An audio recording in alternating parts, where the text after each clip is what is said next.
What's the secret of being able to fish in really heavy cover, heavy trees, getting your bait all down in that stuff looking for those giant bass and not get hung up very much?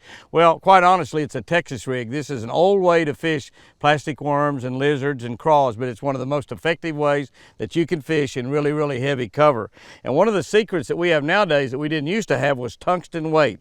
What I've got on here today is a little 1/4 ounce, and you can move down to even smaller than that if you want, but a little 1/4 ounce Rocky Brook tungsten weight. And the big deal on this is it's very, very small. It's about half the size of a normal lead weight, so that allows it to go through that brush quicker. It's a little thicker, a little slicker, and so it'll go through and slide through that brush. The other thing is how you rig your plastic worm. Now I'm fishing a little crawl right here, and when you rig that worm, you do not want to put your plastic worm hook you're too far down into the head of the worm. Only about a 1/4 inch is really all you need to do. Come up here and make sure you've got it real straight. Now, the way we used to fish a Texas rig plastic worm, we simply stuck the hook right back in and fished it like this, and that'll work just fine.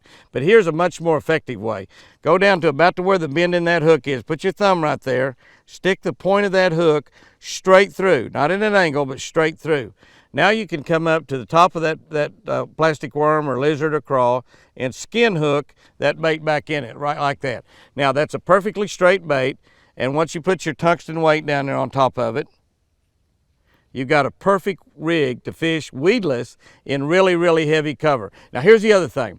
When you feel that bait hit something, don't pull hard or don't tug straight against it. Kind of shake your rod tip just a little bit. Shake your rod tip and get it to float over and move over and come over that brush. Once it moves over that brush and falls, that is exactly when those big bass will bite that bait.